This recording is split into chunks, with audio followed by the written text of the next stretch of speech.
'Cause I'm over it now. My name is Michael Bloodstein, and this is my story.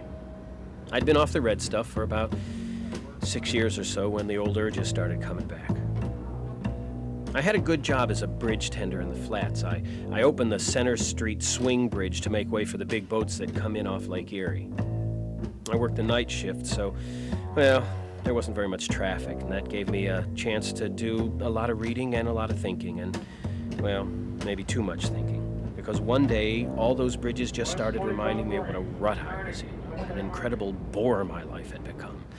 I began to get, I don't know, kind of paranoid, I guess. I was sure I was being watched, followed.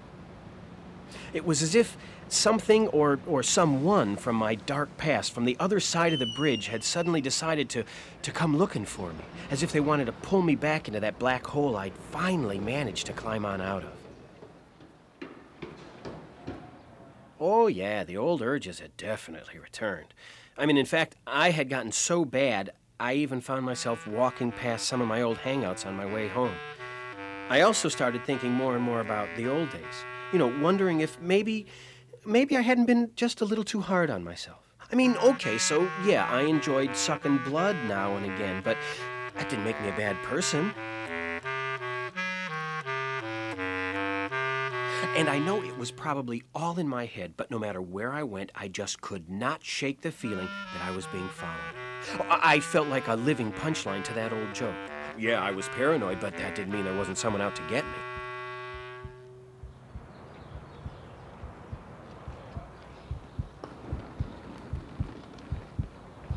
Hey, Bloodstein!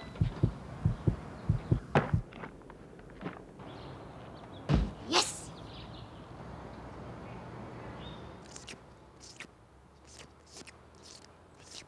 The recovery process tends to make you an optimist, and, well, I was doing my best to stay positive.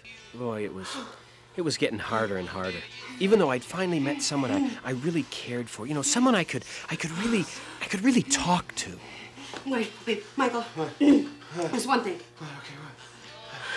You know, it's just that having sex with someone you're real attracted to is always a good idea at the time. You know, it's just that morning after thing that you really have to worry about, you know. I mean, you don't think that this is all going to seem really tacky and degrading in the morning, do you? Oh, God, I hope so.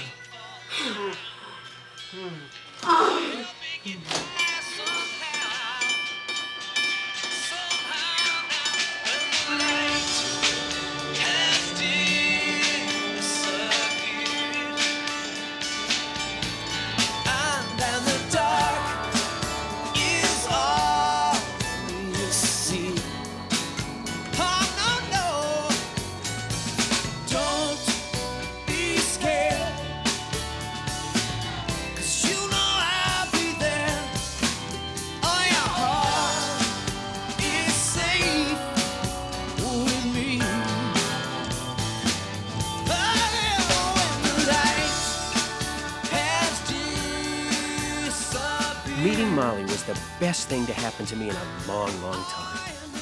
For me, finding a woman like her was like waking up after a 10-year sleep. I mean, the world looked pretty much the same, but it suddenly felt so different. We had our differences, of course, like the fact that I was a vampire and she wasn't. But hey, when you're in love, you tend to look past the little things. Okay, so if I understand what you're saying, it's that there are two different kinds of vampires.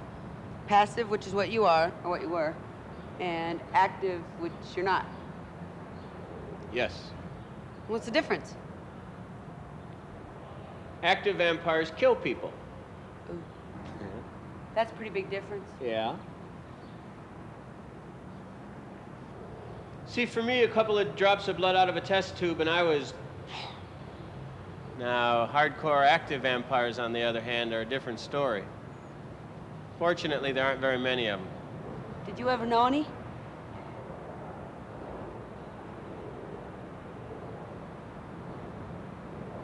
Only one.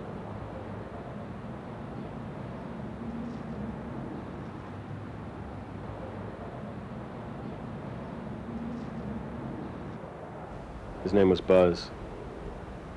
He was pure evil. Not only was he an active vampire, a black market blood dealer, and a psychopathic killer, he was a lawyer.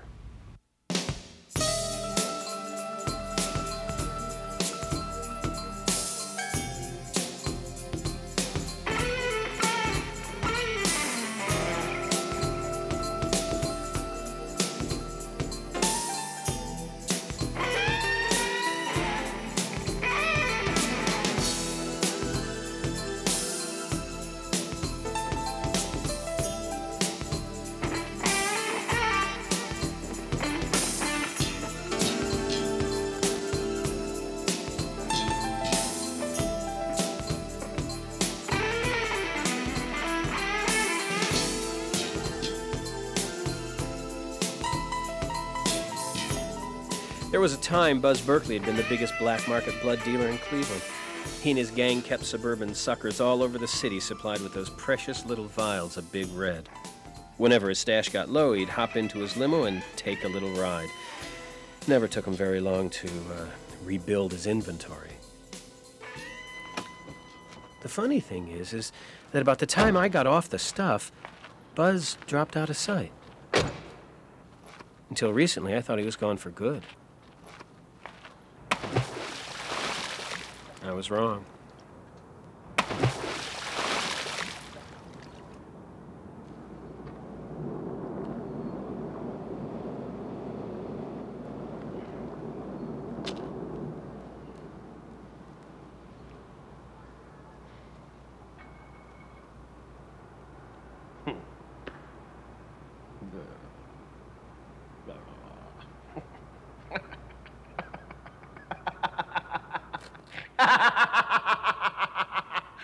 It didn't take long to figure out that old Buzz was back in town. I mean, once the bodies started showing up in the Cuyahoga River, I had a pretty good idea he'd come back.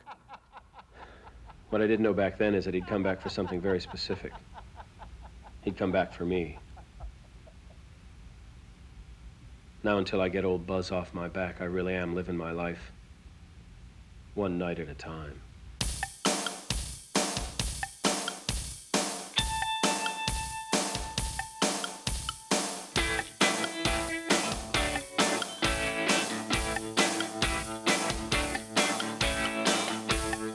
If you're gonna change my life,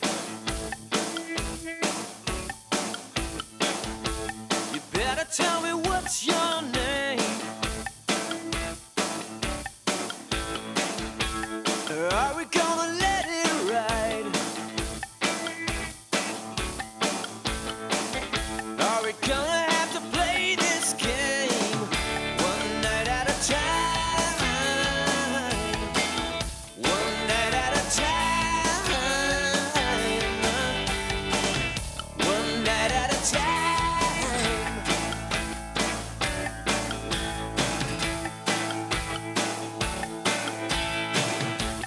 Tell you about the tears